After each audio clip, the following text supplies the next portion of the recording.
C'est bien politique, là.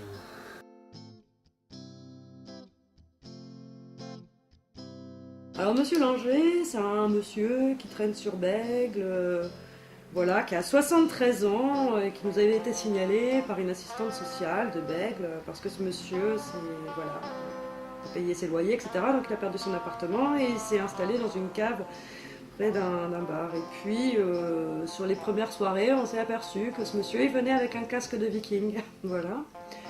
Et puis au fur et à mesure des soirées arrivant, on a quand même le lien se tisse, parce que c'est le plus gros de notre travail, c'est faire du lien, avoir confiance les uns avec les autres et pouvoir se poser des questions. Et on s'autorisait à lui poser la question de ce casque. Et Monsieur Langer, avec un ton très naturel, nous a bien expliqué qu'il portait ce casque de victime, voilà, c'est magnifique, ce casque de viking pour que justement les gens puissent le regarder dans la rue.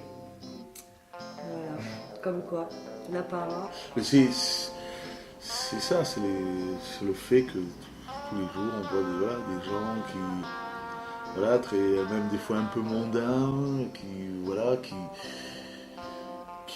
font la fête, qui font tout ça, et voilà, qui font des grandes théories sur le monde, et qui, voilà, et alors que juste derrière une poubelle, il y a quelqu'un qui est en train de, qui dort tous les jours depuis des années, et voilà, quoi, c'est ça. Et ça nous est arrivé de trouver des gens morts sur leur lieu de vie.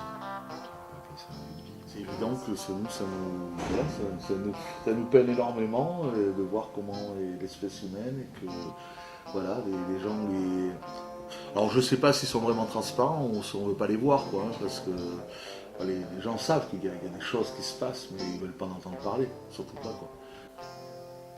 Parfois ils peuvent être bruyants par contre. Ils peuvent se faire remarquer, ils peuvent interpeller, ils peuvent être agressifs. Là, pour le coup, ils sont pas transparents. Ils sont exactement le contraire. Ce sont des gens avec lesquels ce sont des gens qu'on croise tous les jours, mais qu'on ne remarque plus, puisqu'ils n'ont plus les stigmates de la rue. Les gens ne les regardent pas, ou peut-être qu'ils ne sont pas vus, ou peut-être qu'ils n'ont pas envie d'être vus. On peut supposer plein de choses à la transparence.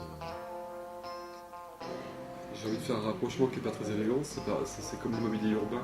Il existe, il est à un moment donné, il est là, mais on finit par l'oublier.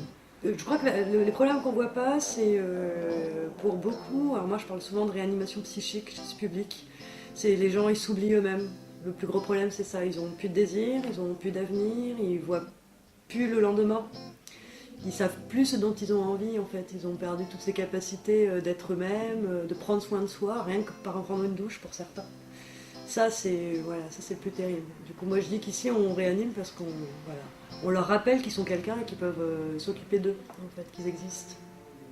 Mais finalement, effectivement, c'est comme, oui, peut-être ce sentiment que rien ne change vraiment et que rien ne changera en tout cas. Voilà.